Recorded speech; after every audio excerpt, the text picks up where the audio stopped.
Very good morning, it's Penuel the Black Pen. Today's video, I have to apologize in advance. Today's video is probably going to be a bit boring for some of you. I hope you'll have patience with me. I hope you'll be a bit understanding. So, it came out in the news recently that cryptocurrencies are down. I've been trying so hard to avoid crypto as a topic, in particular because I haven't studied it in technical detail, because I haven't traded crypto, because I've never even tried to mine crypto, and my knowledge by and large is limited. So I've tried to avoid it as much as possible. But look, it's something that's out there. It affects people's lives. And I think as a teacher that I am, I think it's important for me to accumulate a little bit of information and to try and share it with you. And more importantly, because some of you do take my opinions seriously, it's important for me to give my views on crypto. So, bit of background. I studied a Bachelor of Commerce in accounting and economics from Rhodes University in Grahamstown in Makhanda in the Eastern Cape. And then I went and I did my honors in accounting at the University of Johannesburg in Johannesburg, Kingsway campus.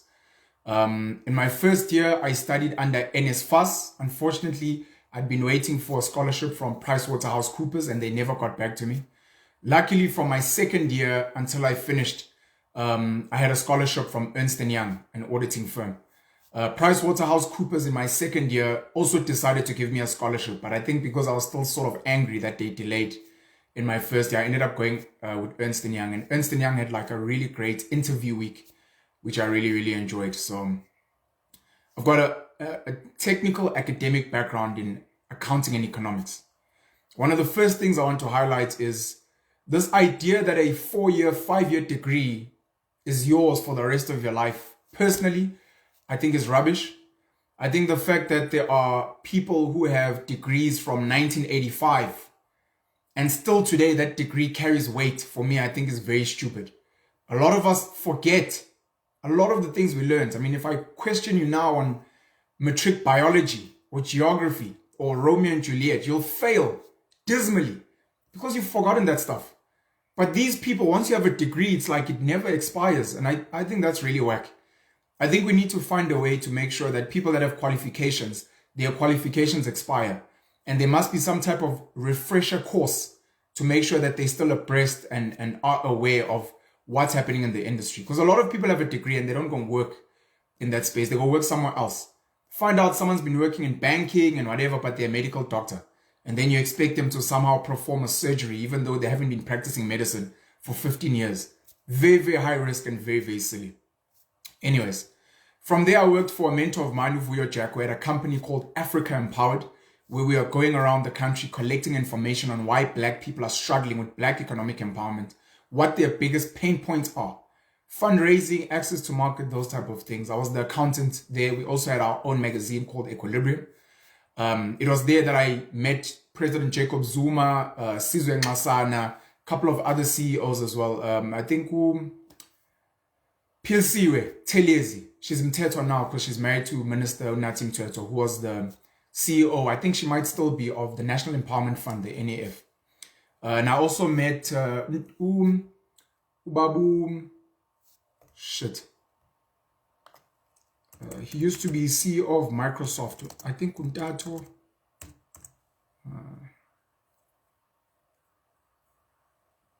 But anyways, the ex-CEO of Microsoft. I can't believe I've forgotten his name. Lobabalo. Apologies for that.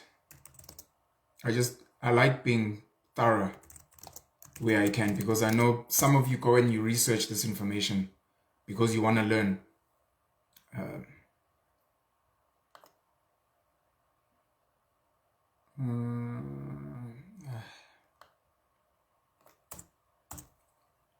Ex-CEO of Microsoft South Africa. So the current CEO is Lillian Barnard or Barnard.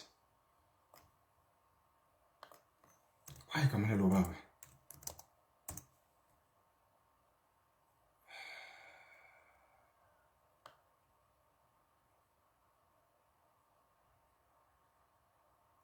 Okay, I can see a picture of him, so I'm getting him. My apologies.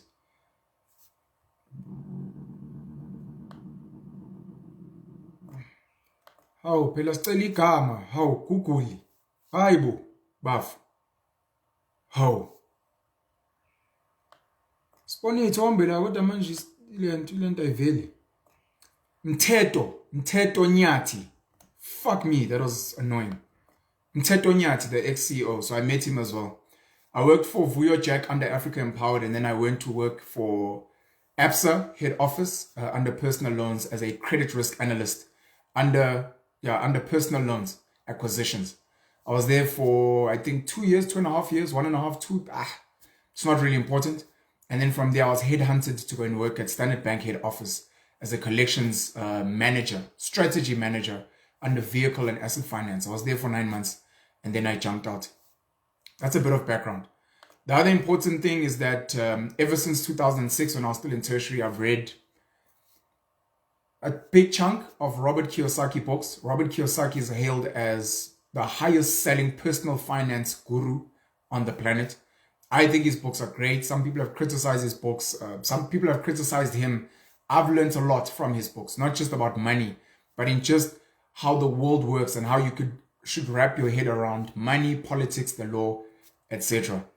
A very important book that I think people should read if you're a reader is a book called The Ascent of Money by Neil Ferguson. If you're not a reader, then you can go on YouTube and you can watch the documentary there on YouTube, The Ascent of Money by Neil Ferguson, which documents the history of money, which is fundamentally important. And normally when I speak about money, I like going into the history of money, where we come from as a people, especially as Africans, where at some point we used to trade in cows. Before that, we trade in goats. At some point, not just in Africa, but around the world, we used to trade in seashells or other precious stones. We do bartering, which I still think would be a huge solution to the poor. If you don't have money, what do you have? Do you have something you can give me, whether it's a tangible good, or do you have a service? I understand you don't have money, but can you teach my child maths and then I'll give you a plate of food? Can you come wash my car? You're not giving me anything tangible, but it's a service. Can you wash my car and then I'll give you a lift to wherever you're going? I think bartering in a world where people don't have money will save people's lives. The other important thing for me with bartering is that bartering forces you to have something. It forces you to either have goods or to have skills, services. Because if someone's like, well, I'll give you this thing, but what can you give me? You're like, okay, now I actually have to go and plant some stuff. Now I actually have to go and breed some livestock. Or now I have to go and get some services so that I can be of service to this person. What frustrates me with our education system is that kids go to school for 12 years, but fundamental skills they don't have. How to cook, how to bake, something as mundane as cleaning. We don't know how to do basic electrical engineering or maintenance work, changing light bulbs, changing wires or fixing wires. We don't know how to do basic plumbing, just changing rubbers in a tap when a tap is leaking, knowing how to use a toolbox. We don't know how to service our cars, draining the oil and replacing the oil. We don't know how to change air filters and all these kind of things.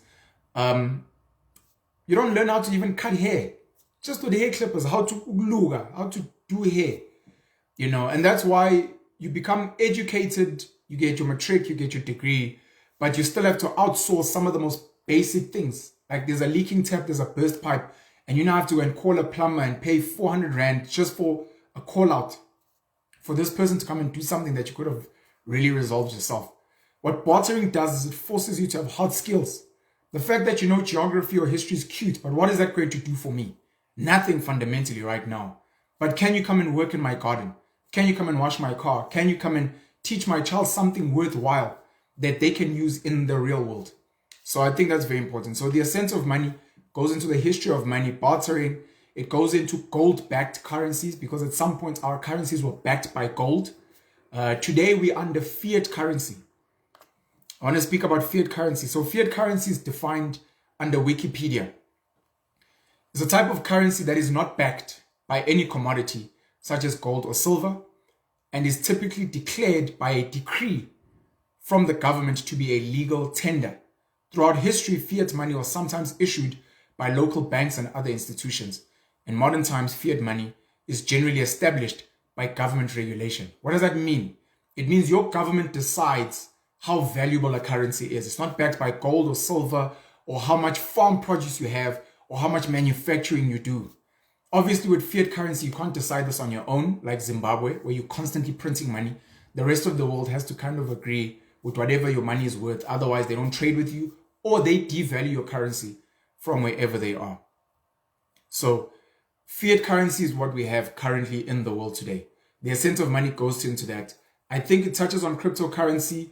It teaches on bonds. These are some of the financial literacy things that a lot of us are not learning. Part of the issue with the schooling system is that it doesn't teach us about money. All of us are affected by money in one way or another, but school doesn't teach you about money. It doesn't teach you about tax. It doesn't teach you how to make money and how to spend money. It doesn't teach you about budgeting. It doesn't teach you about how to draft management accounts and financial statements. It doesn't teach you how to read financial statements so that you understand the earnings price ratio when you want to trade stocks. Doesn't teach you how to trade stocks, doesn't teach you how to leverage assets with a bank or other financial institutions so that you can fundraise, doesn't teach you how to invest in property and those kind of things. It doesn't teach you about foreign exchange and foreign currencies and forex trading. It doesn't teach you about cryptocurrencies. And we're all born into this money world where money affects the food we eat, where we live, where we go to school, the level quality of healthcare that we have. It affects our relationships, which girls you can kind of date, which people want to be friends with you, where you can travel to, because you can't travel without money. Even if you're jumping into a taxi or a bus or a train, you need money. You need money to get a passport. You need money for visas. You need money for accommodation. Something so fundamental in this system that the colonizers brought us into, but is not taught fundamentally at school. And then you have to find yourself later. And sadly, and I can speak from experience from seeing a lot of my friends and colleagues, a lot of us that studied finance, that go out into the world and work at banks and insurance companies and all these fancy financial institutions, a lot of us are not taught about personal finance. Some of your favorite chartered accountants and actuaries are struggling financially. Their car's about to be repossessed. They've overextended themselves on their bond. They don't have money. They're sending their kids to a school that is not within their lane, that they can't afford. Some of your favorite doctors and engineers, they don't know how money works fundamentally and they lose so much money. Tenderpreneurs, of course, who make a lot of money from government supplying services and goods, a lot of them struggle with basic budgeting. They don't understand management accounts and they lose money. Anyways, so The Ascent of Money is a very, very important book. I've read other financial books, The Richest Man in Babylon. I've read Think and Grow Rich by Napoleon Hill. I've watched a lot of documentaries on money, online, on places like Netflix. I've had a lot of intense discussions and engagements with people around money. I was a money coach at some point. I had a WhatsApp group where I was teaching people about money. I've sat with Nicolette Mashile, the financial fitness bunny, who's also a presenter on Daily Teta, who's written a great book on taking care of your money. And she's become a huge face and voice for personal finance and taking care of your money, where to invest, how property works, etc. There's a couple of other money coaches and those people. I've sat with financial advisors. I've unpacked banking, and I've gone and I've done the research on where banking comes from. Just going to give you a bit of just general knowledge. This is not important. This is for like if you're on the weakest link or who wants to be a millionaire. And this is why the topic of history is so important. And kids, myself included, don't understand. Why must we learn history? History is not Hitler and world wars and politics. History is the origin or the journey of anything. History is your family. What's your family history? History is this top I'm wearing. What is the history of textiles? When did we start wearing clothes and stop being naked? As an example. So I think it's very important to understand history. So I'm a nerd. I love researching. I love knowing stuff. I ask why. Even mundane things like, where does language come from? Why do we speak language? Why is this word? Why is Shakespeare credited as coming up with and inventing over 30% of the English language? So etymology is the origin of a name. So when they're like, oh, it originated from Latin or from Greek or whatever. So the etymology, the word bank was taken into Middle English from Middle French, I don't know how to pronounce this, but banca, from Old Italian. So it was taken into Middle English from Middle French, which was taken from Old Italian banca, meaning table, from Old High German bank, bank meaning a bench or a counter. Benches were used as makeshift desks or exchange counters during the Renaissance by Florentine bankers who used to make their transactions atop desks covered by green tablecloths. Just the term bank and where it comes from, I think is very important. The video today is about cryptocurrencies, and it's also going to touch on a bit of the stock market. I don't trade cryptocurrencies. I don't mine cryptocurrencies. I'm not a technical fundi. I don't trade stocks. I'm not a technical fundi on stocks. I've just been accumulating this general knowledge over the years because it's fascinating, because money affects us so much. Penwellism is the answer. Penwell is God. Penwell is God. Penwell is God. Anyways, I have my issues with money. Money as we know it as a concept. I've written a book, very good book that I think a lot of you should get. A lot of you have bought it as well. It's called Passive Income. You can buy it in PDF for 50 Rand. I'll send it to you via WhatsApp, inbox or DM, or I can send it to you via email. You can DM me on Facebook.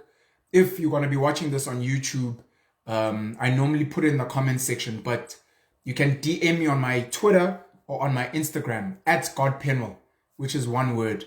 And I can send you my banking details, and then you can send me your email address and I can send this book to you. Part of that book is where I give a very summarized history of where money comes from. And obviously, one of the things, and this is why I'm referencing the book, money is fundamentally meant to be two things: a store of value and a medium of exchange. Oh, siyabonga English. This is why language is so important, because once you know language, when people bring all these technical concepts, you at least have a foundation of what the words mean. A store of value, a medium of exchange. So a store of value is a jug, a pot, a kettle. It's something that you put stuff in to carry it. You know, so money as we know it is a store of value. That means it captures value in some way. So if I'm carrying 50 Rand, it holds that I can buy maybe a chicken, or I can buy 10 loaves of bread as an example. This is a store of value. And then the medium of exchange means you can use this thing to exchange stuff. I spoke about bartering, where I have a cow and you have chickens, and then we have an exchange. So in the past, I can't walk around with my cows everywhere I go. You can't walk around carrying bags of mealies because you want to buy something. So money became a medium of exchange where I have my cows at home, you have your bags of mealies at home, And then we have these pieces of paper. At some point, they used to be IOUs. When you go and you study the history of money, you learn about these pieces of paper called IOUs. And then you learn about other things as well, other notes. Before we had the money, the fancy money we have today with Nelson Mandela on the face and the big five. So this piece of paper would say, with this piece of paper, you are entitled to a cow. With this piece of paper, you are entitled to 20 bags of mealies. And these pieces of paper became a medium of exchange so that you don't fundamentally have to go and get cows. I can give you my thing. You know you're entitled to cows. You can go and buy chickens and you give that person that paper. They can go and pay for a loaf of bread and that's how we got into the money system that we're in today.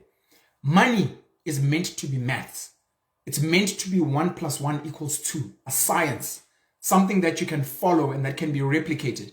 1 + 1 is 2. 1 + 1 is 2. 2 - 1 is 1. 2, if you break it up in 2 pieces, is 1 and 1. It's meant to be exact. But unfortunately, we live in a world where human beings fundamentally are greedy and they always want more. And people always spoil a really, really good party. And they did that. And my issues, personal issues with money, come in due to a multitude of factors. One of them being this concept called inflation. Inflation is this crazy idea that the price of things always goes up. And it's got to do because we've got central banks. And the central banking system was made popular by the Rothschilds, which were these 5 sons. Let me read about the Rothschilds because we speak about them a lot, especially in conspiracy theories. And a lot of people actually have never taken time out just to go and research who they are. It's just conspiracies. Yeah, I'm a Rothschilds and the Rockefellers and the Ruperts. So Penwell the nerd goes and he actually researches the stuff. The Rothschilds is credited as formalizing banking around the world. But before them, there was another boss family called the Medici family. I just want to make sure I'm reading the right thing.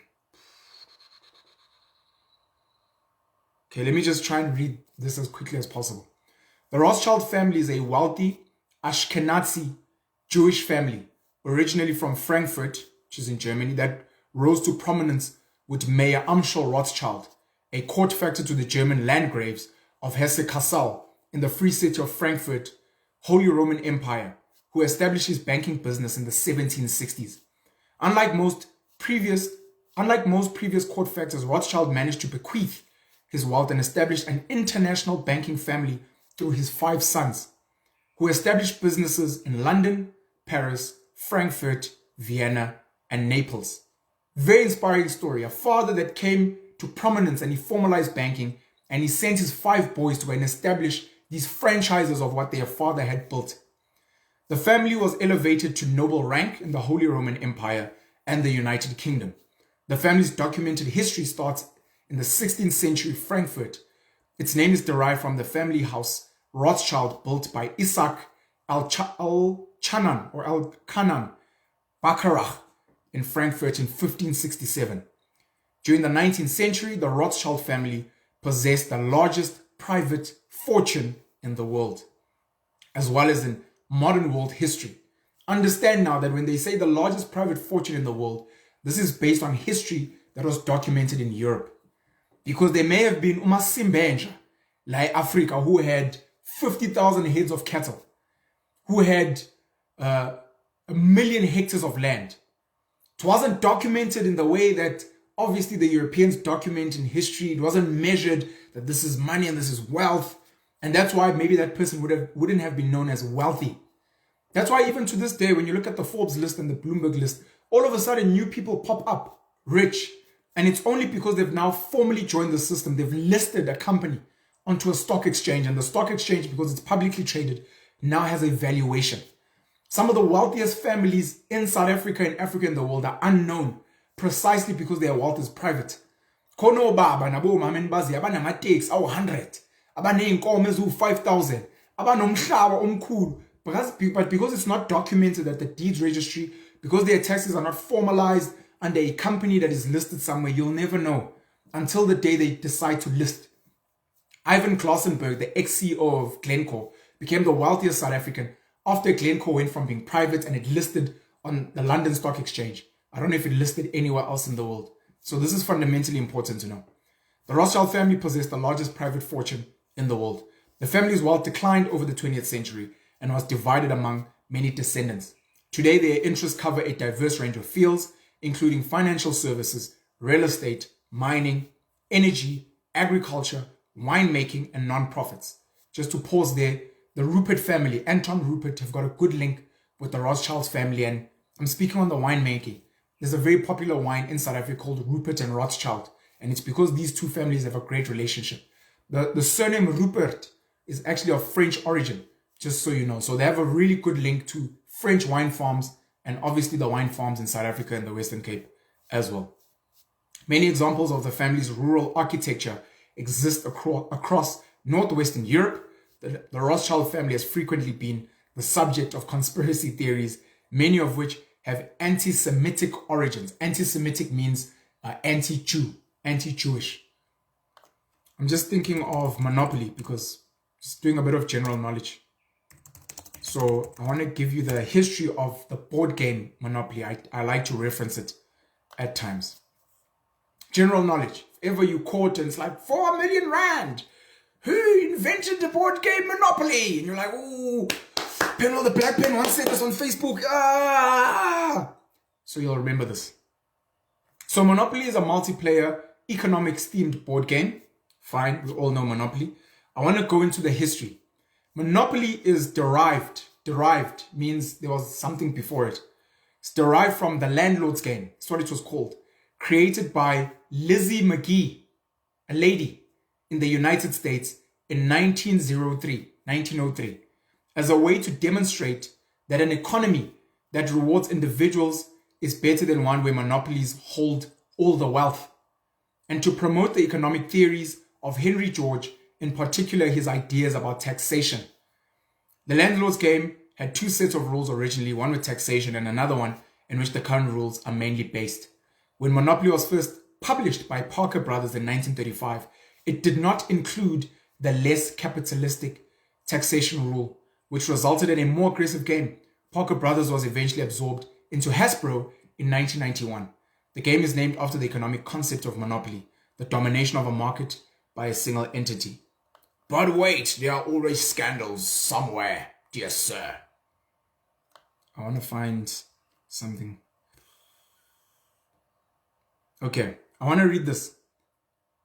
The Landlords Game by American anti-monopolist Lizzie McGee.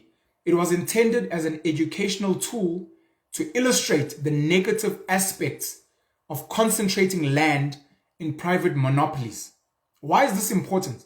It's important because in the board game Monopoly ends. It ends when someone has bought up all the streets and the utilities and whatever. No one else can afford to pay. So this woman was saying, guys, if the wealth sits with a few people, it's an unsustainable model. Instead of writing a thesis and a case study, I'm saying, play this game. Play the game and let me prove to you why when the wealth is concentrated with Patrice and Cyril and Johann Rupert and the Oppenheimer family and Brian Joffe and all these people, if it's concentrated there, it's not sustainable for South Africa. And that's why you guys will end up with huge social welfare where 50% of the population is on social grants, where the youth has got over 70% unemployment and people are poor. It's because this thing doesn't work. That's why Lizzie created the game. Very, very important concept. Unfortunately, in the real world, these people artificially tweak.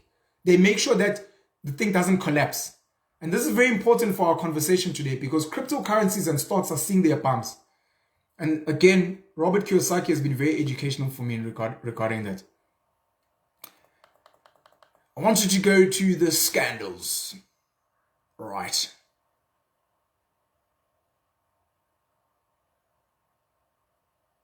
Okay, there we go. I found it. There's a guy called Charles Darrow. According to an advertisement in the Christian Science Monitor, Charles Todd of Philadelphia recalled the day in 1932 when his childhood friend Esther Jones and her husband Charles Darrow came to their house for dinner. After the meal, the Todds introduced Darrow to the Landlords Game, which they then played several times. The game was entirely new to Darrow, and he asked the Todds for a written set of the rules. After that night, Darrow went on to utilize this and distribute the game himself, known as Monopoly. please understand that in 1904, Lizzie McGee actually had a patent for the game. Parker Brothers bought the game's copyrights from Charles Darrow, not from Lizzie McGee. When the company learned that Darrow was not the sole inventor of the game, it bought the rights to Maggie's patent for $500. Unfortunately, Lizzie McGee only got $500 US, but she got paid, and at least it's come out that Charles Darrow is actually not the inventor of the board game Monopoly. It's actually from Lizzie McGee, and it was called the Landlords Game.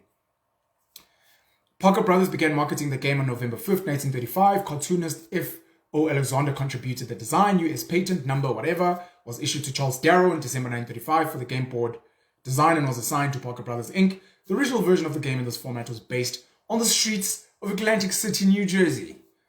Just a bit of history for you guys. Let's go into cryptocurrencies because this is already boring for some of you. Speak about money and sifuna amapiano mfethu, sifuna Uncle Waffles, sifuna uGroover, sifuna ukwazi ukuthi mina idlamini bejula nobani. Penelope zasibhora indaba zemali indoda. May 12th, 2022. This is on cnbc.com, written by Arjun Kapal.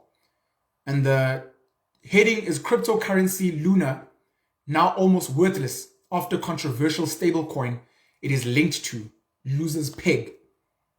I hope this is not going to be too technical. I'm going to read it. I haven't read it. I liked the article. I like CNBC as well. Luna, the sister cryptocurrency of controversial stablecoin Terra USD, has collapsed to nearly $0 US. Terra USD or UST has been dragged into the spotlight in the last few days after the so-called stablecoin, which is supposed to be pegged 1-to-1 with the US dollar, fell sharply below the $1 mark. Let's take a step back. I know I went and I found something somewhere. Very good website for those of you who care about money and investing, Investopedia, investopedia.com. This was written by Adam Hayes on the 11th of May, 2022. Sure. Stablecoin. What is a stablecoin? Stablecoins are cryptocurrencies. Stablecoins are cryptocurrencies, the value of which is pegged or tied to that of another currency, commodity, or financial instrument. Stablecoins aim to provide an alternative to the high volatility of the most popular cryptocurrencies, including Bitcoin, which has made such investments less suitable for wide use in transactions. Stablecoins are cryptocurrencies that attempt to peg their market value to some external reference. Stablecoins are more useful than more volatile cryptocurrencies as a medium of exchange. Stablecoins may be pegged to a currency like the US dollar or to the price of a commodity such as gold. Very interestingly, gold obviously has to have a dollar value. Stablecoins pursue price stability by maintaining reserve assets as collateral through algorithmic formulas that are supposed to control supply. I think I'm going to stop there and I need to mention something. I gave you my background on what I studied. Part of what I studied, I did computer science as a 7th subject in matric. A bit of a brainiac, bit of a smarty pants. And then I did computer science in first year, and I also did information systems too, I believe. I did really well, and I was offered to become a tutor of information systems, which I turned down. I wasn't interested, and I enjoyed playing rugby and choir and nokjola. I didn't want to be tutoring kids.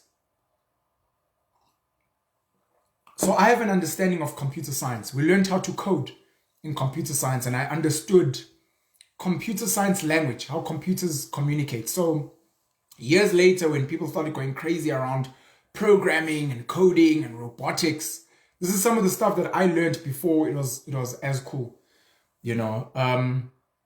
What's important to understand, there's a great video. I need to find it for you, another reference point. For those of you who are nerds like me, these are just some things that you guys can look up for your own knowledge, because I can't do everything, but I'm trying to plug you, right? YouTube. There's a YouTube video. I want to find this guy's name because I speak about him all the time, but I just don't know his name. Jeez, that's embarrassing. Saul Khan is the guy's name.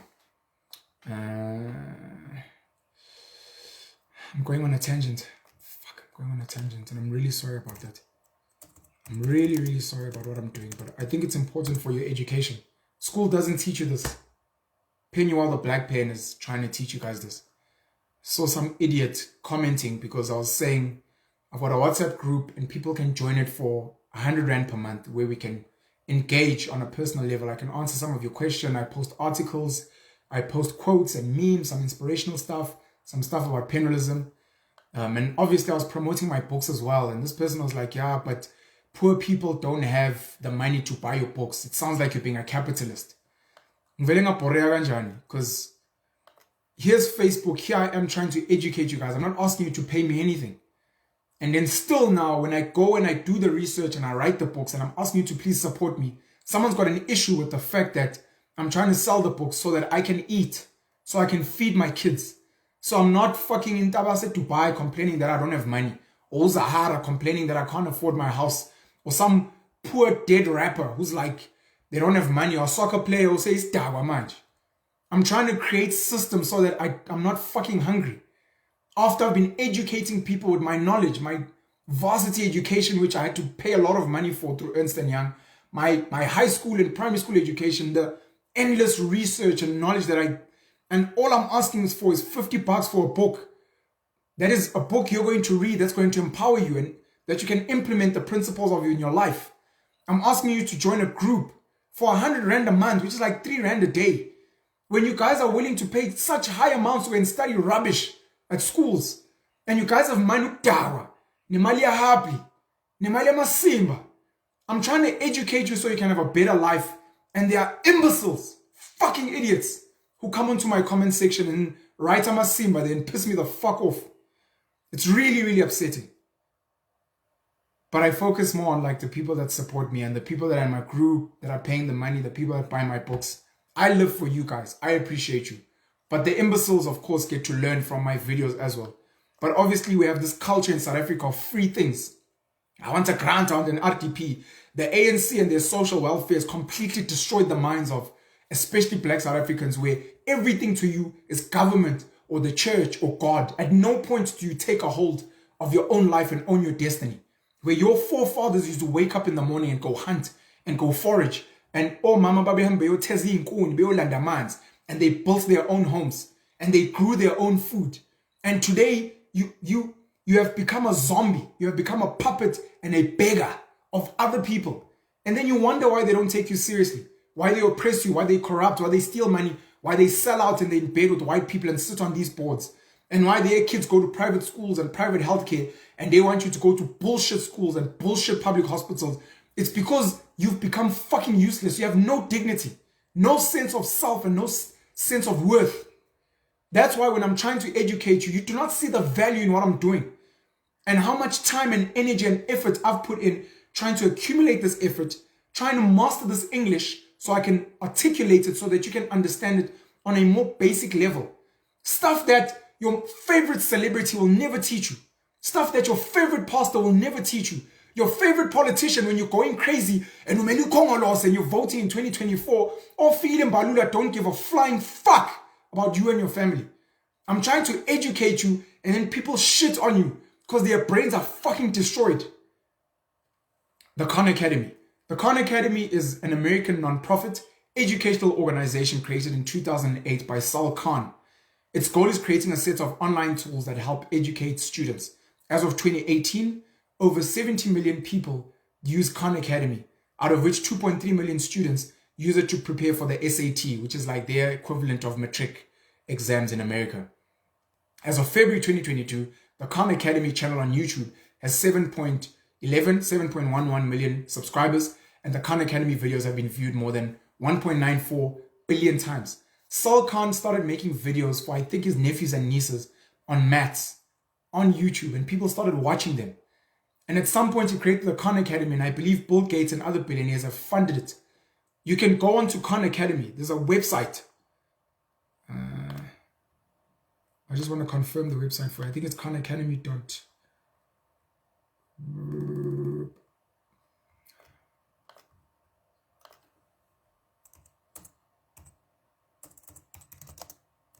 There's a couple of these online services where you can learn stuff for free. www.khanacademy.org. Free online lessons, free. It's decentralized, like YouTube, like Facebook now. This is free education that you're learning. You don't have to go and sign up for a course and pay 5,000 Rand or 50,000 or apply for NSFAS or get EduLoan or ask your mom to get in. You're learning for free, decentralized. One of the things we have to fight for as a country, because we've got YouTube and Wikipedia and Google, and you've got Pennywell the Black Pen trying to educate you, we need to pick up the fight that Utibo Touch had started, which I believe he sold out at some point. But we need to continue with the fight of data prices must fall and we need free Wi-Fi. Once you have free Wi-Fi, of course, your SAPCs and your DSTVs are going to collapse because everyone is going to be on their phone, on TikTok, on Facebook, on YouTube, on Twitter, on WhatsApp. But that's how we ensure that our society has decentralized education. The idiots, of course, will watch girls twerking. They'll watch porn. They'll just be watching a video, a piano, and trying to learn how to jive. And then the people who want to be valuable contributors in life are going to be going on to sites like the Khan Academy, Coursera, going on to YouTube and watching that documentary by Neil Ferguson, The Ascent of Money, because they want to learn. And then hopefully they'll take that education, number one, share it with you guys like I'm doing now. And number two, use it and implement it into real life.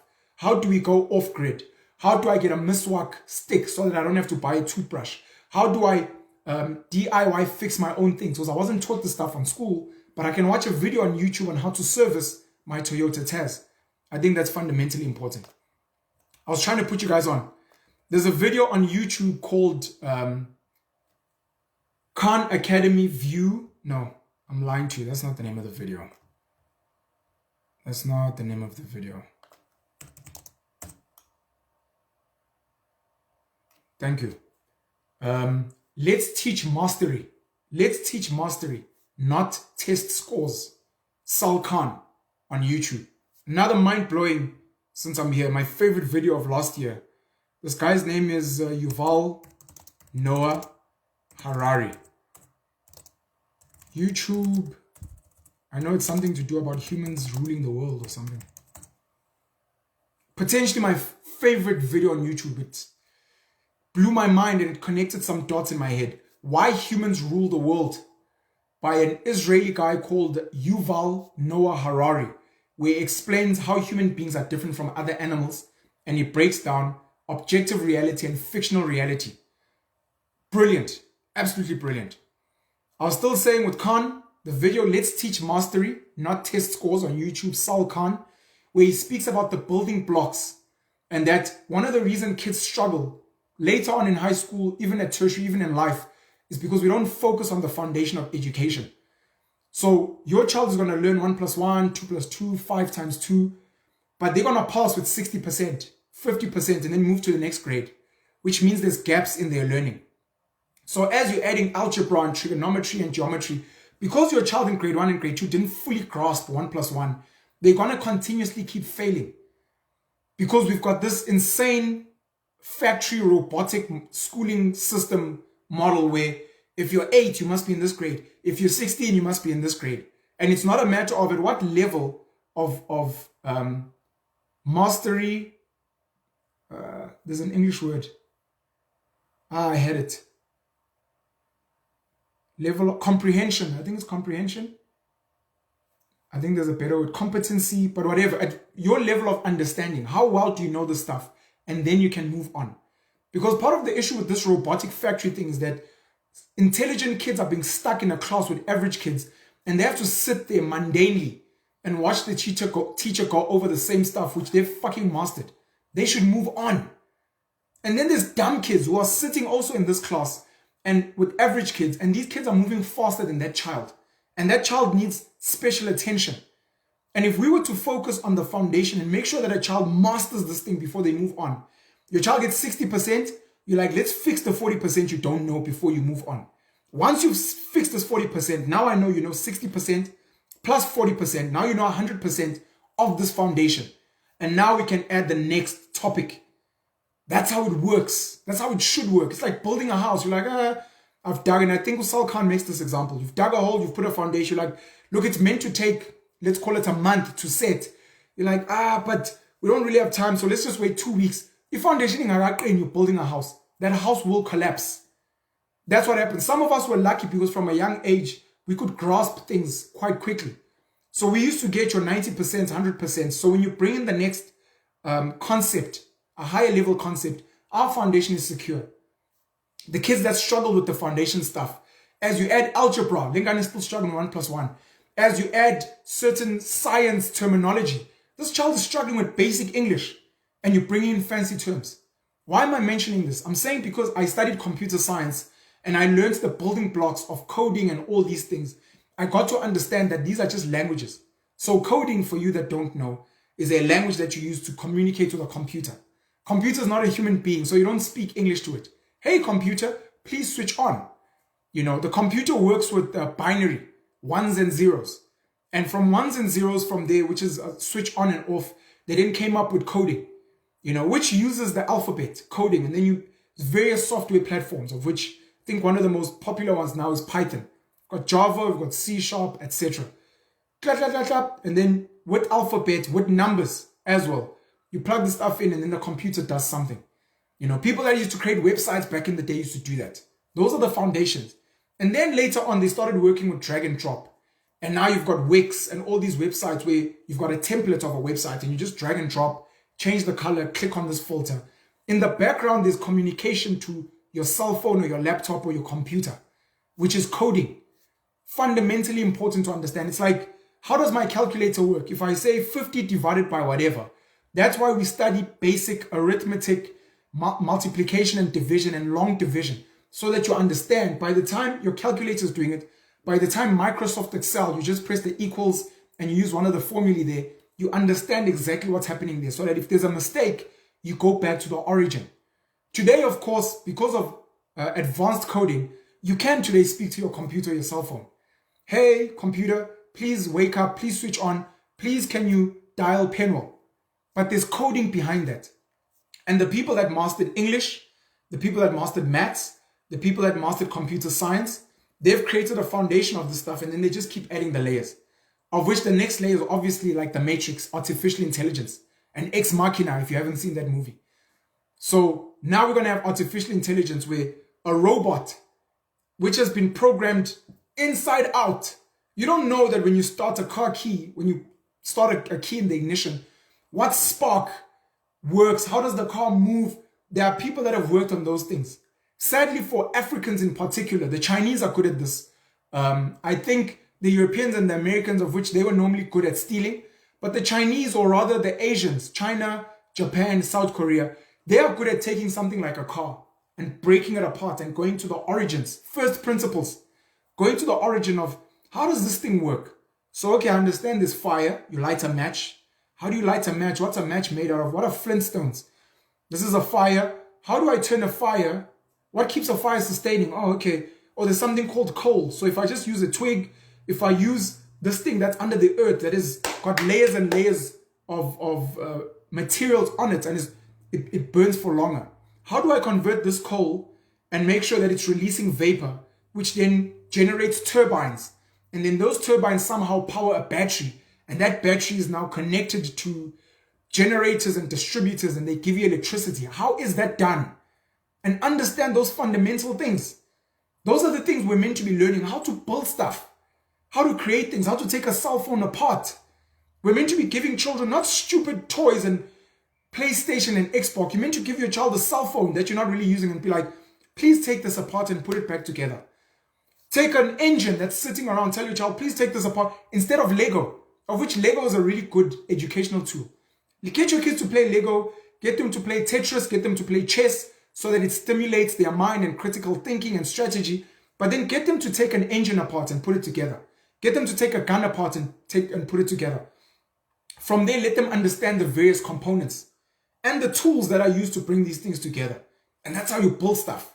So artificial intelligence robots are going to be these robots that over years, through human collaboration and coding and English, you'll just be like, hi Sally, please can you fetch me tea? And then Sally the robot, artificially intelligent, that's going to be connected to the internet, is going to ask, what tea would you like? Because yesterday you actually had 5 roses. Oh no, today I'd like Earl Grey. And then your robot will go and make Earl Grey. And your robot, because it will be connected to your internet-powered fridge, will check if the level of milk is fine. If not, your robot will, through its robotic brain, order from Take-A-Lot or from whatever milk because we're running low. And you'll have a cup of tea. And if you've been having tea for a couple of days, your robot will be programmed to know that around 9 o'clock, Penal actually goes live on Facebook and he wants a cup of coffee. So let me make it for him, or let me just be on the lookout. Hi, Pen, how are you? Are you feeling good? Please don't forget to go live today. Your people are waiting for you. And if I look online on Facebook, I think about 20,000 of your followers and your subscribers are eagerly waiting. Some of them somewhere, if I listen on Google, I'm currently talking about some of your content.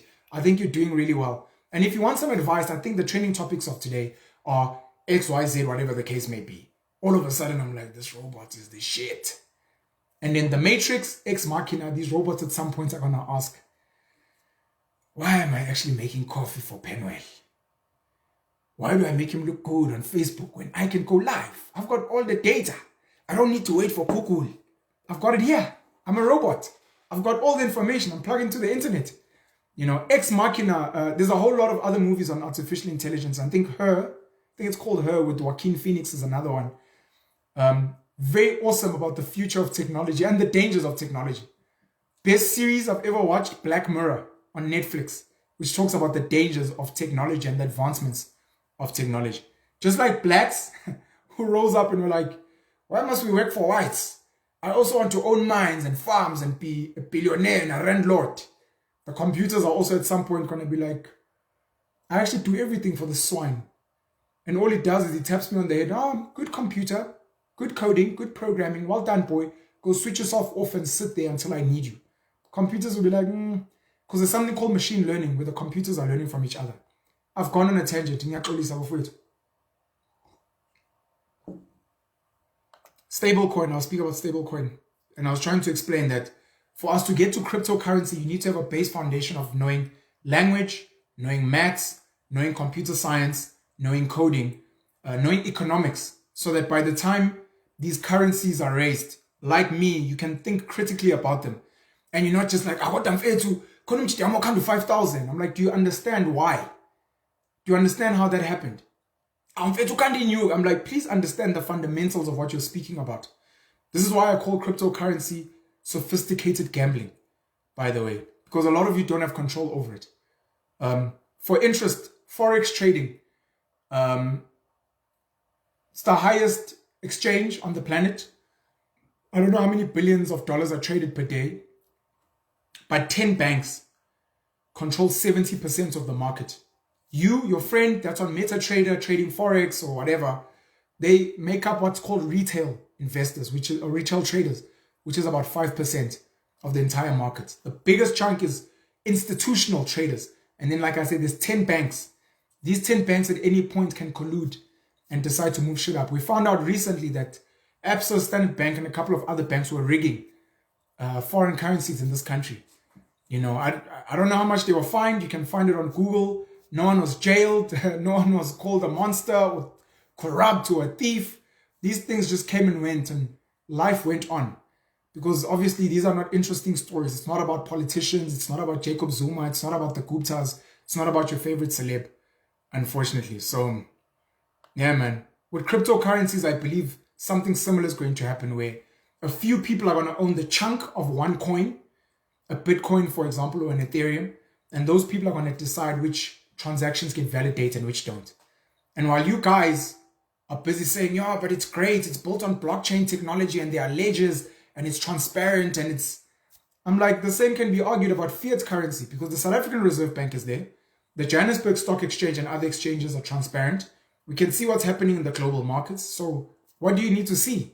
No, but they tweak and those same people that own the chunk of the coins are going to do the exact same thing.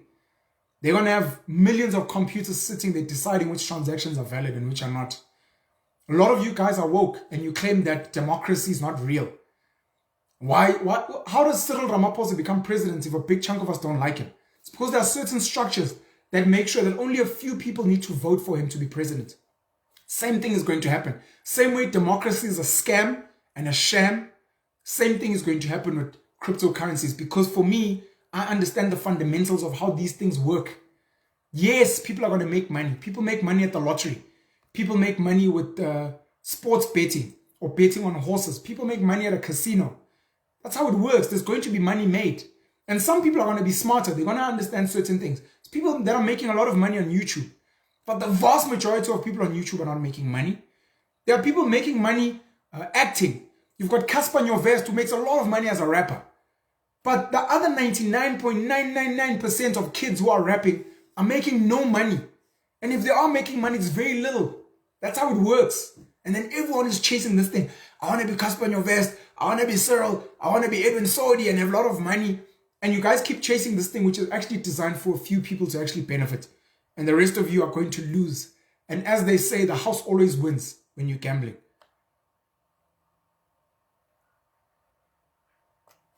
Understanding stablecoins. Though Bitcoin remains the most popular cryptocurrency, it tends to suffer from high volatility in its price or exchange rate. For instance, Bitcoin's price rose from an intraday low barely above $4,000 in March 2020, above $4,000 in March 2020 to nearly $65,000 in April 2021, only to plunge almost 50% over the next 2 months. Intra-day swings can also be wild. The cryptocurrency often moves more than 10% in the span of a few hours. They speak about a democratized currency and it's going to be the solution to fiat, and yet it's linked to the dollar, which is fiat. Sometimes when I listen to people speaking, it reminds me of COVID. I realize that there isn't much logic and thinking in the person you're speaking to here. This is just a quote from the article on Investopedia. To serve as a medium of exchange, a currency that's not legal tender must remain relatively stable, assuring those who accept it that it will retain purchasing power in the short term. Among traditional fiat currencies, daily moves of even 1% in forex trading are relatively rare. Then there's fiat collateralized stablecoins.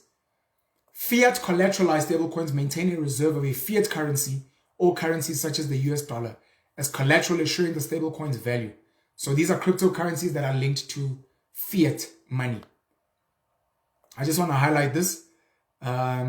Such reserves are maintained by independent custodians and are regularly audited. We know about auditors, Deloitte, KPMG, and how they can be corrupted. Tether, USDT, and True USD, TUSD, are popular stablecoins backed by US dollar reserves and denominated at parity to the dollar. English. If you don't know the English, usele. Important.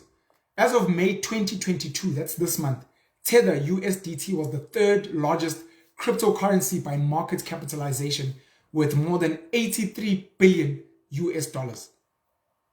Collateralized stablecoins. Crypto-collateralized stablecoins are backed by other cryptocurrencies. So I have my own cryptocurrency, Penal Coins, and they're not linked to the Rand, but they're linked to another cryptocurrency like a Bitcoin. So that's that. Then there's algorithmic stablecoins. This is the education. Sato DJ Sbu is telling me about a guy called Grey Jabesi. It was like cryptocurrency is the new in thing. But he also said that, he's been scammed and he lost 20,000 from crypto. But he's like, we need to get into these things, and I told him my reservations. I've made a video on YouTube on why I don't like cryptocurrencies and why I think they are largely a scam. With that being said, after speaking to Sbu, after doing a bit of research, one of my stances was, guys, we need to learn about this stuff. I don't want you to trade cryptos. You can if you want. I want us to learn about this stuff, and I've said this before. Because, number one, it's gambling. So some of you will make money. If you like gambling and you know how to hedge risks and mitigate risk, you can make a lot of money, number one. So they can be, it's like me saying, don't play the lottery. Don't go to a casino. No, some people can make money from that stuff. So that's one of the reasons. Another reason is education. So a lot of people made money from forex trading just from the workshops and the classes. There are people making money from teaching English. There are people making money from teaching maths. There are people that make money teaching you how to drive a car. There are people that make money teaching you how to cook a meal. You know what I mean? So you can study cryptocurrency so that you can teach other people what cryptocurrencies are, what blockchain technology is, what cryptography is, and maybe go into non-fungible tokens, which are NFTs, and speak about Web 3.0, Web 3.0, the future of technology and the world and the internet, the digital world that we live in today, metaverses, etc. And you can get paid. You can be called onto radio interviews, television interviews, and you can become a fundi and an expert and a guru. And everyone will be like, oh, Pen, what's happening with UST? Why is my Bitcoin? And you're like, oh, since I'm the guru, you guys can pay me to do this. So that's another reason, education. The third reason, which is fundamentally important, and I had this conversation on Virtual Mkuku with DJ Spoo, was when white people came to South Africa and colonized the black Africans, they came with certain systems, one of them being the schooling system, another one being our legal system with Roman Dutch law, one of them being the idea of private land ownership and the deeds registry and title deeds. And then obviously they came with the monetary system, central reserve banks, gold-backed and then fiat-backed currency, etc., etc. Black people didn't know what was happening then. So black people got hoodwinked, psychologically sidestepped and maneuvered and scammed. Oh, do you own this land? Yes, this is my father's land. Where's your title deed? No, but we don't. Nope, if you don't have a title deed, it's not your land. I'm like, no, but these cows are worth, yeah, but I'll pay 50 Rand for them. No, but they're worth, and you get hoodwinked because you don't understand these systems. So for me, black Africans in particular, and other poor people around the world, even poor white people in South Africa and the middle class white people, this is also important for you. They never get to make these decisions. We never got to decide that we're moving from bartering to a gold-backed money system. We never chose to move from a gold-backed money system to a fiat-backed money system or fiat-regulated money system. We're not choosing now that Bitcoin and cryptos are real things. There are people that are making these decisions on your behalf. And they might decide at some point that we're now going to switch off fiat and we're now moving fully into crypto. And for many of you, it's fundamentally important for you to understand what's happening. So that, of course, if you become the first people to get to Africa, you'll get the biggest piece of land like Cecil John Rhodes or Sir Alan Gray, for example. You'll own big chunks of land because you were the first person there. You know, if you understand the money system or you were the first person to mine gold in Gauteng, you know, you'll become extremely wealthy. So if you become one of the first movers in cryptography, in these things, you're going to make a lot of money so that when it's saturated and everyone is trading in cryptos, you've become a crypto billionaire because you went in first. That's another reason. If you're interested, I'm not saying trade crypto. I've told you, I think it's largely a scam. I think it's controlled by a few people, largely not Africans. And by Africans, I'm including black Africans, white Africans, Indian Africans, colored Africans, Chinese Africans. It's not controlled by us. There's a few people because we didn't create this thing. There's Takoshi whatever, where Bitcoin. I also need to cram this guy's name, man, because I reference him. Sal Khan of the Khan Academy. I'll remember that now. Satoshi Nakamoto. Japanese man who's never been seen, apparently, who came up with Bitcoin. But because of him, it ignited this whole thing. Ethereum. Oh, there are people behind that pull the strings. It might be the Rothschilds, it might be the Medici family, it might be Johann Rupert, it might be some black giant somewhere, it might be some brilliant tech genius in Nigeria who came up with these things like, oh, it's the Japanese, because people trust the Japanese, they're inventive, and these people become very wealthy. So we don't control these things. Play the game, have fun, lose money, make money, understand it, go teach some people, go consult and get paid, host some workshops, whatever the case may be, and then try and stay abreast of who controls this stuff. Let me carry on. I'll speak about stable coins, the definition on investopedia.com. I'm back to cnbc.com reading that article. Luna, the sister cryptocurrency of controversial stablecoin Terra USD, has collapsed to nearly $0. Terra USD or UST has been dragged into the spotlight in the last few days after the so-called stablecoin, which is supposed to be pegged 1-to-1 with the US dollar, fell sharply below the $1 mark. UST is an algorithmic stablecoin, which uses code to maintain its price at around $1 based on a complex system of minting and burning. A UST token is created by destroying some of the related cryptocurrency Luna to maintain the dollar peg. all wishy-washy and technical. Umama wami won't understand what the fuck we're speaking about. And these are the same ways that lawyers make money, because the law and Latin, we don't understand them. This is how tax advisors do make money. I studied taxes at honors level, thick ass books where you have to reference various acts and whatever. We don't understand tax. It's so complicated. What is value-added tax? What is corporate income tax? What is company act? But yeah, you have to read it with this act, and then they confuse you so they can make money, because that's how the game is played. Whereas inkomo iyazala inkonyane ihamba iyodla utshani. Iqala incele kumama, ihamba kunina, ihamba iyodla utshani, maqeda ukudla utshani iyakhula, uyisenge, phuza ubisi, khanda amasi, mawuqedile lapho uyihlabe, uyihlinze, udle inyama yenkomo uphile. Thatha ubulongo, coba ngabo phansi, ube nendle nobulongo. Thatha isikhumba senkomo usebenzise ukulala noma undlala phansi kube umethe. Basic. The video Yuval Noah Harari, Why Humans Rule the World, speaks about wizards, and he calls them wizards, the lawyers and the bankers, these people that come up with fancy jargon to confuse you so they can take your money. That's how it works at that level of the game. That's why I tell you that language is God.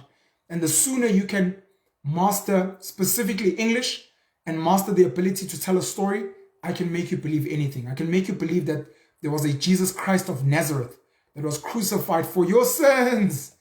I didn't know I was a sinner. No, everyone is a sinner. And that his father is his father God in heaven somewhere.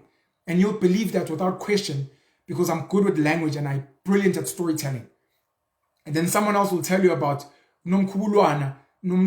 Someone will tell you about umvelinqangi, uThixo. You'll be told stories about uNongqawuse. You get told stories about Ushaka, the king of the Zulus, with no question, because someone has mastered language and storytelling.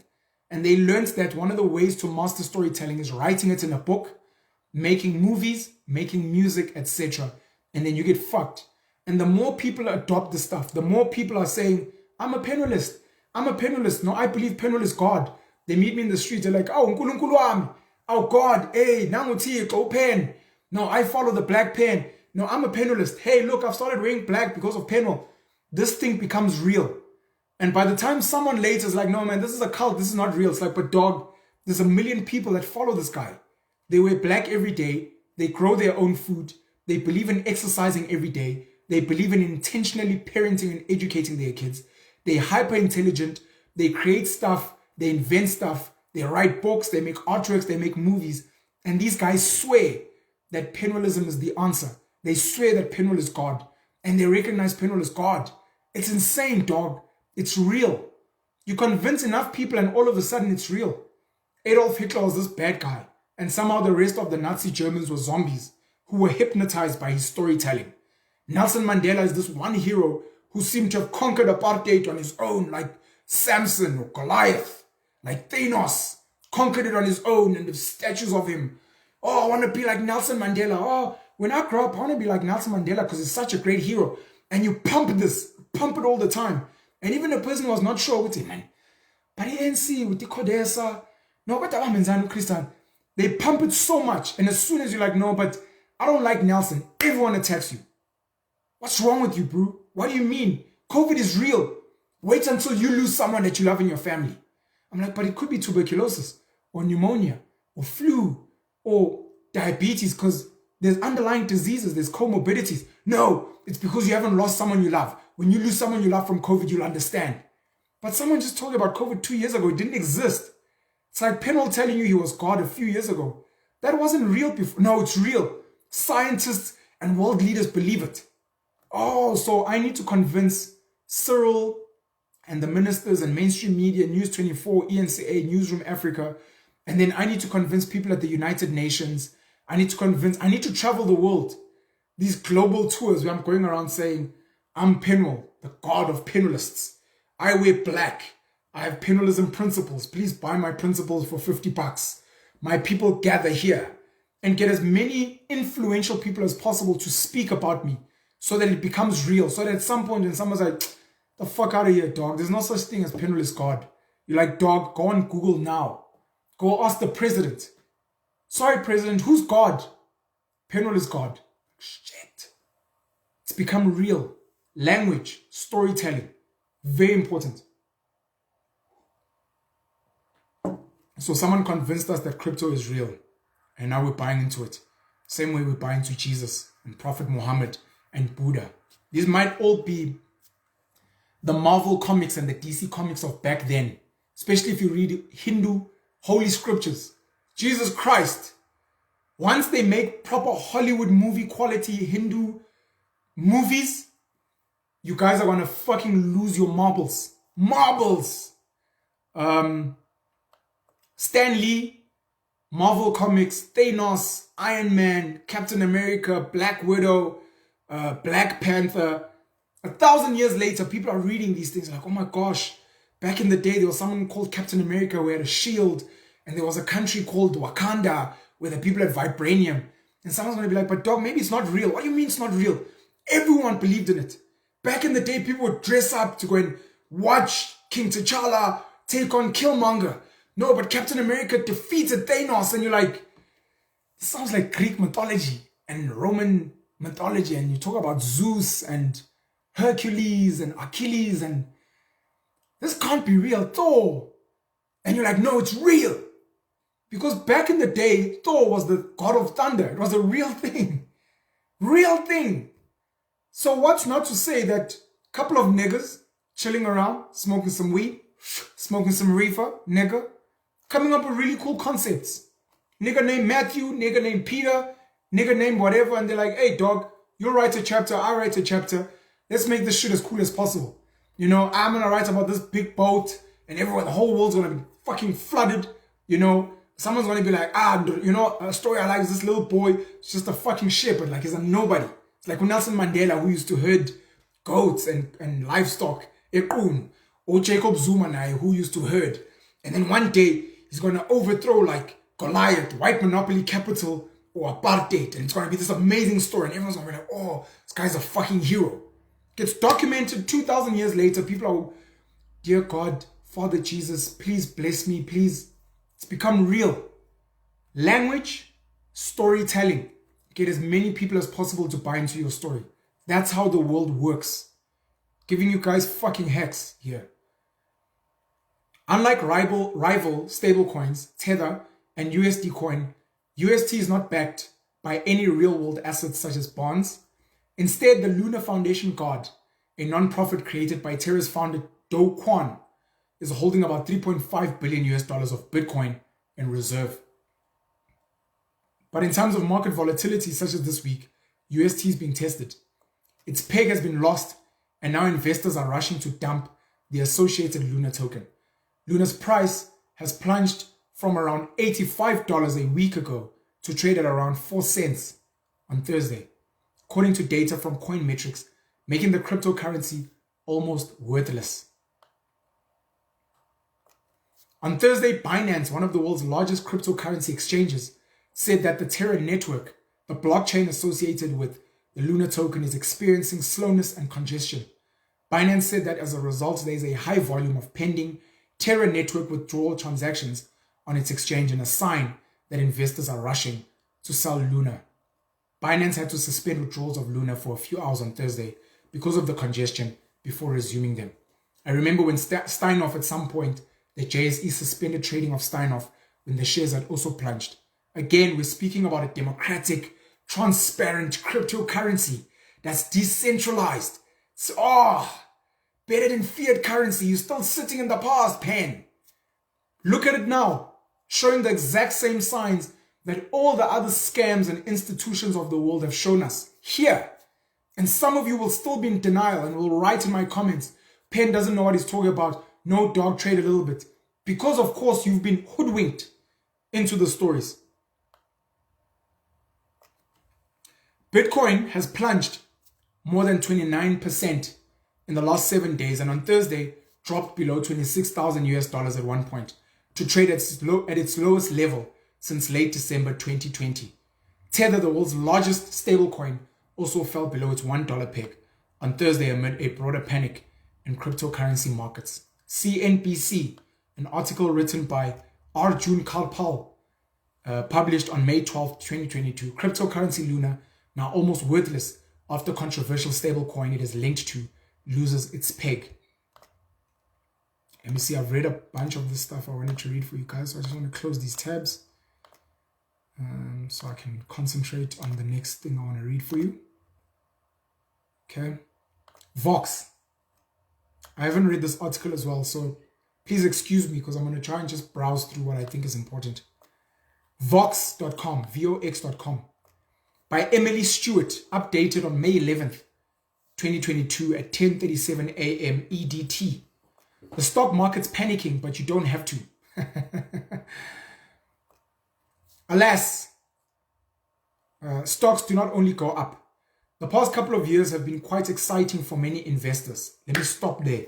Robert Kiyosaki tries to explain the cyclical nature of markets, that markets go up and they go down. There's always going to be recessions and appreciations of stocks, and you need to learn how to time them. You need to know it's about to crash, so let me sell, let it crash. After it crashes, let me buy. If you watch movies such as The Big Short, if you watch a movie such as Wall Street, Money Never Sleeps, or if you watch the first Wall Street as well, if you watch Margin Call as a movie, a couple of other movies around money and how money works, which are really, really cool education as well, even though they are in an entertainment format. The other important thing is to find a gentleman known as Ray Dalio, who has got a brilliant book called Principles. You can also go on YouTube, and he's made some animated videos on Principles explaining how his hedge fund works. Ray Dalio is a dollar billionaire, but also explaining, there's a great video of his of how the economic machine works on YouTube as well, so that you can understand how money, transactions, the economy, how banks, why there are various cycles, what's called market corrections, why markets crash all the time. For me, it's like the board game Monopoly. At some point, the game has to end. Then it starts again. Then it ends, then it starts again. It's a similar type of fashion. But a lot of people, because they lack fundamental financial literacy, they don't understand money at all, they get lost. I got distracted at some point. I was explaining earlier on why I have issues with money. One of them being inflation. This concept that the price of things constantly goes up, which for me is government's way and the rich people's way of stealing money from you legally. 1,000 Rand in 1998 is not worth 1,000 Rand today, and they say it's due to inflation, but they've stolen that money from you. Versus a cow in 1998 has been breeding since 1998, and now in 2022 you might find that you have 100 cows because of that one cow. But with money, the value of money, the price, the time value of money over time depreciates. Apparently the price of things always goes up. Apparently inflation is one of the ways. Interest is another way that rich people steal money from you legally. I give you 1,000 Rand, I'm like, oh, you must pay me interest of 200 Rand. I've literally created 200 Rand out of thin air, and within a month you must now take this 1,000 Rand and somehow make sure that it gives birth to 200 Rand. Another one is profit. The idea of profit, that I can take a mug like this one, buy it for 5 Rand and sell it to you for 20 Rand. I've made 15 Rand out of thin air. I can have a discount, like, oh, on sale, now going for 10 Rand. At any given time, I decide on that. So profit is another way that people steal money from you, because it's not real. It's not a real thing. It's something that someone has told you about. There's something called speculation. Speculation is, oh, I think the value of this thing will go up over time, so I'm going to put in money.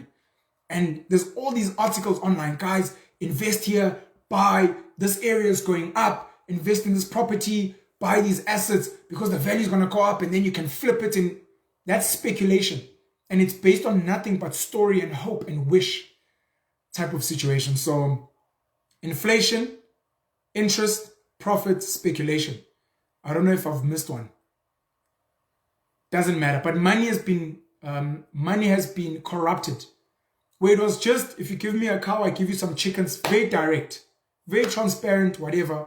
Now these guys play around with these games.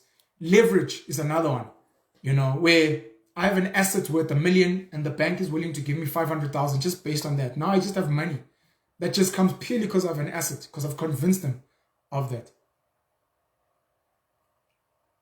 That's why the price of things always goes up.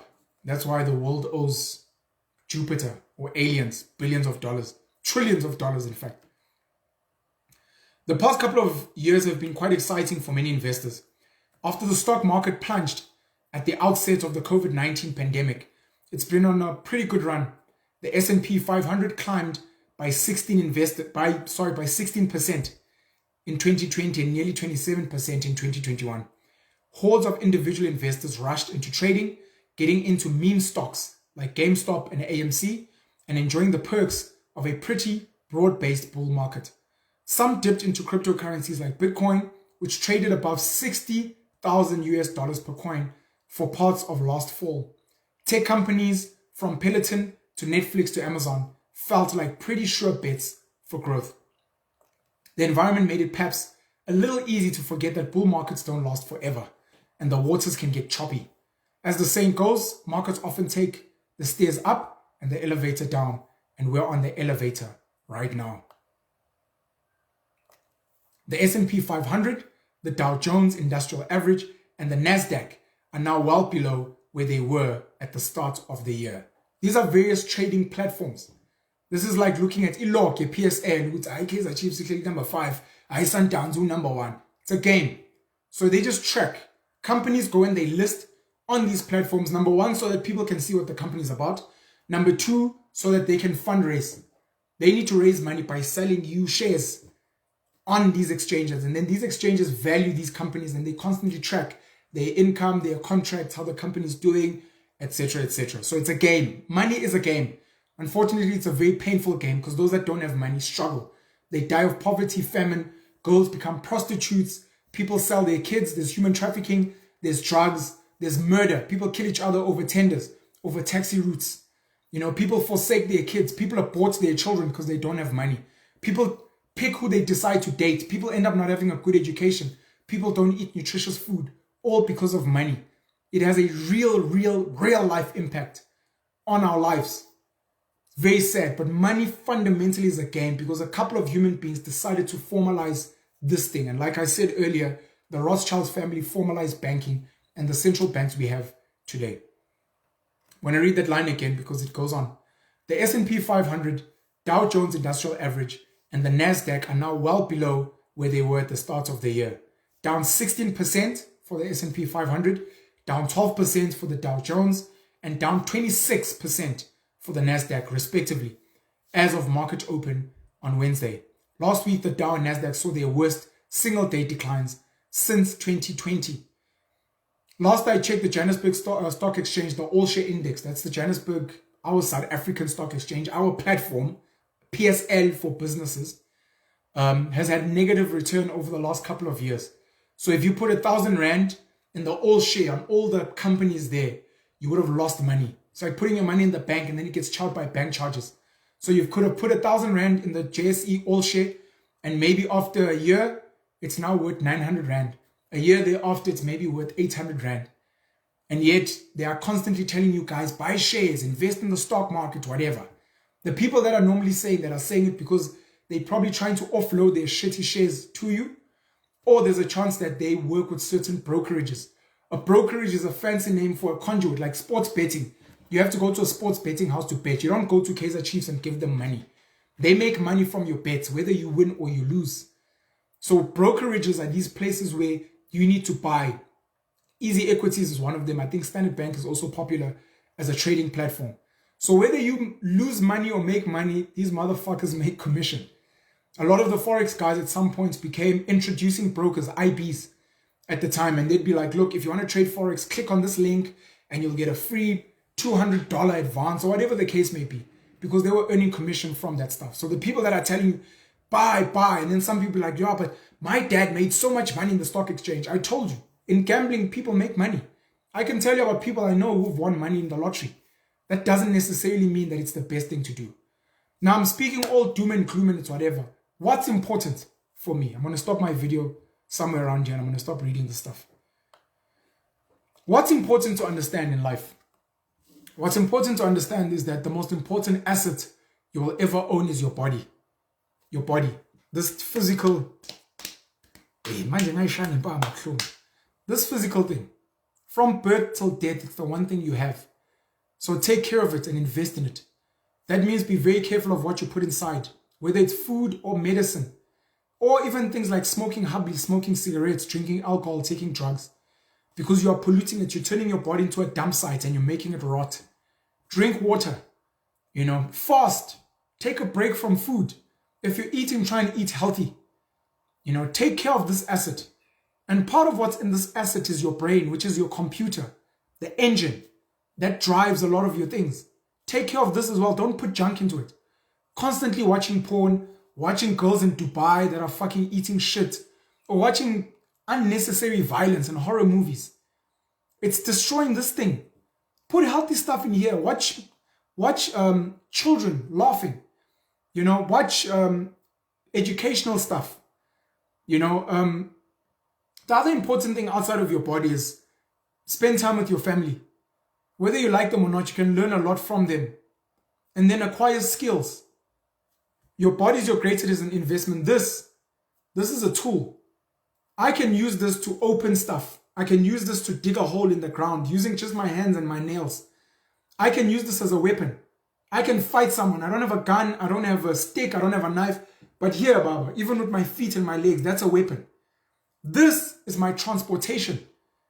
If I don't have a car, if I can't afford a taxi, if I don't have a horse, I can walk. I can run somewhere. This can transport me. So I need to take care of this. It's fundamentally important. And then with this, with your computer, acquire real skills. Learning how to do plumbing, electrical work, how to fix a car. Learn some of the softer skills, how to be computer literate. Understand accounting, understand tax, understand money, so that you can consult and get paid. If you have to do formal education because it's a game, go get your degree and your diploma. It's fine. You're trying to get a job somewhere. Learn business, learn buying and selling. Spend time with some foreigners, some Pakistanis, some Somalians, some Ethiopians. Spend time with some Nigerians and Malawians and understand how these people think. The fact that they don't have grants and they don't depend on our government, and they know that if they don't work hard, if they don't push, they go to bed hungry. Travel the country. Travel your own hometown. There are parts of your hometown you haven't seen. Travel to other countries in Africa. Travel across the world and explore and feed this thing. And learn about habits, steaming, meditation. Learn about various herbs. Learn things like minimalism, learning to live with little, which is a principle of penalism. Explore the internet. We've got a digital metaverse here that we can learn from. You don't need to come and sit with me in a room somewhere to learn from me. Let's connect. If you have a bit of money, invest in your education, invest in your body, invest in people around you. Turn your children into assets and not liabilities. Ukuzala ukuzelula was the term. Today the concept of having a child is medical aid, school fees, transport, Xbox. No, that's not why we're meant to have children. Our children are meant to be outsourced to do the chores in the house, to wash the car, to drive the car. If you've got a business, they become your employees. If you work in entertainment, your kids can do some of the gigs that you can't do. And they can access spaces you can't access. I'm a father, I'm a man, I have a penis. I have a daughter who's black, who has a vagina. If someone is looking for a black female representative, I send her. And she goes and she represents the family and she brings money back. And you upskill your kids so that your family has a family doctor. You have a family engineer. You have a family lawyer. You have a family historian. You have a family spiritual guide. That's why we were meant to have kids. That's why you're meant to have as many kids as possible. Because kids are meant to be assets. You want a lot of cows. You want a lot of properties. You want a lot of cars. But you're happy with just 2 kids because, kids are so expensive. No, you are convinced by the capitalist system. Your kids are meant to be your assets, your tools, your brain. Some of your kids are going to be smarter than you, faster than you, more capable. Your kids will reach places you can never reach. And then they're meant to bring all that stuff back home and help build a strong family empire. And then just remember to be happy and healthy, man. Study the animals. Study monkeys just chilling in the sun. Visit the zoo, watch National Geographic, watch some documentaries on animals, and just remember fundamentally, all these other layers that have been added have just been added by human beings. Yuval Noah Harari speaks about a fictional reality. The objective reality is where we live with animals. We're naked, we're hunting, we're foraging, we sleep under a tree or in a cave somewhere. The fictional reality is where people have convinced us to wear clothing, to learn certain languages, to go to school, to get qualifications, to go and get a job, to make money, to pay tax, to vote for politicians, to chase dreams like cars and big houses, to be on TV and be a celebrity. Those are all layers that have been added. Let me read actually one more thing. One of my favorite movies, and it was my favorite movie for the longest time, a movie called Fight Club, directed by one of my favorite movie directors, David Fincher.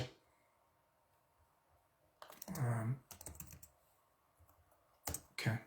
There's a quote there that is said by Brad Pitt, who is acting as Tyler Durden in the movie. Brad Pitt is one of my favorite actors as well. Really, really great guy. And if you follow his movies are actually quite entertaining and quite educational as well.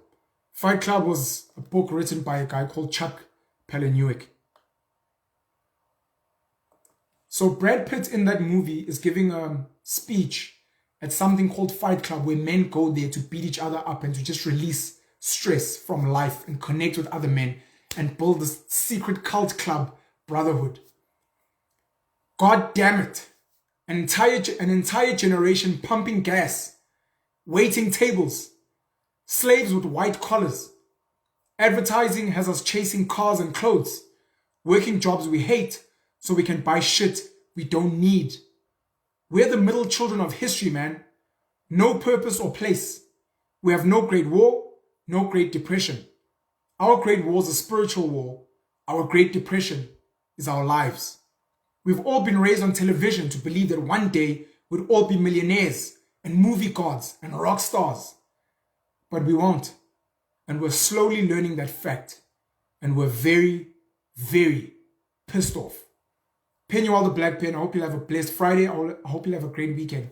Love you guys very much. Let's continue teaching and learning from each other. Remember to join my educational WhatsApp group. It's 100 Rand per month. Buy my books at 50 Rand each. I've got 13 of them. On the 21st of May in Randburg, I will be speaking to a group of people. If you'd like to join us, please DM me. It's 200 Rand a ticket. And then on the 28th of May, we're going to be doing charity work in Zandspruit. So if you're into charity, you can join our charity WhatsApp group. Come spend time with the kids. It's a soccer clinic. Hopefully we're going to be running a soup kitchen soon. Charity is one of the coolest ways to network, meet cool people, and give back to society. Love you guys very much. Cheers.